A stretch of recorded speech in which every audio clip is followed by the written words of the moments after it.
First floor ಇಳಿದ್ವಿ. ಅಂದರೆ ಫಸ್ಟಿಂದ ಕೆಳಗೆ ground floor ತನಕ ಹೋಗೋಣ.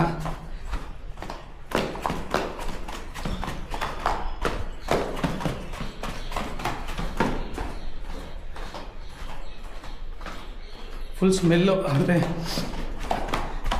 ಕೆಳಗಿನ ನೀರು ಪೂರ್ತಿ ಸ್ಮೆಲ್ ಹೊಡಿತಾ ಇದೆ.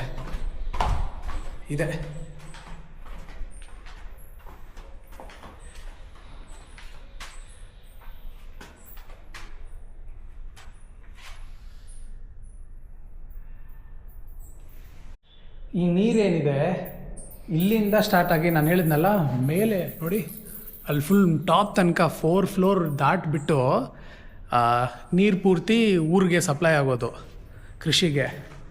ಸೊ ಇವಾಗ ಇದು ಏನೋ ಈ ಮಳೆ ಏನಾದರೂ ಬಂದರೆ ಮಾತ್ರ ತುಂಬುತ್ತೆ, ಓಕೆನಾ. ಮಳೆ ಬಂದರೆ ನನಗೆ ಗೊತ್ತಿರೋ ಪ್ರಕಾರ ಆಲ್ಮೋಸ್ಟ್ ಜಾಸ್ತಿ ಡಿಪೆಂಡಿಂಗ್ ಆನ್ ದ ಮಳೆ ಇದು ಏನೋ ಪೂರ್ತಿನೂ ತುಂಬೋದು. ಆದರೆ ನಿಜವಾಗ್ಲೂ ಏನು ಕ್ರೇಜಿ ಅಲ್ಲ ಇವರು, ಹೆಂಗೆ ತಾನೇ ಕಟ್ಟಿರ್ತಾರೆ ಇವರು. ಅದೇ ಪೂರ್ತಿ ನೀರು ತೆಳಗೋದಾಗ ಕಟ್ಟಿ ಕಟ್ಟಿ ಕಟ್ಟಿ ಈ ಥರ ಮಾಡಿಟ್ಟಿದ್ದಾರೆ. ನಿಜ ಕ್ರೇಜಿ ಇಂಜಿನಿಯರಿಂಗ್ ಅಲ್ವಾ. 600 ವರ್ಷದಿಂದ 1000-2000 ವರ್ಷದಿಂದ ಕ್ರೇಜಿ ಇಂಜಿನಿಯರಿಂಗು.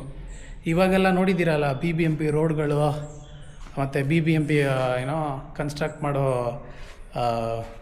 ಫ್ಲೈಓವರ್ಗಳೆಲ್ಲ ಎಷ್ಟು ಸಖತ್ತಾಗಿರುತ್ತೆ. ಆದರೆ ಇದು ನೋಡಿ 500 ವರ್ಷ ಆದರೂ ಕೂಡ ನೀರೆಲ್ಲ ನಿಂತು ಅದ್ರ ಸುತ್ತಲೂ ನಿಂತರೂ ಕೂಡ ವೀಕ್ ಆಗದೆ ಗೋಡೆಗಳೆಲ್ಲ ಎಷ್ಟು ಸ್ಟ್ರಾಂಗ್ ಆಗಿದೆ.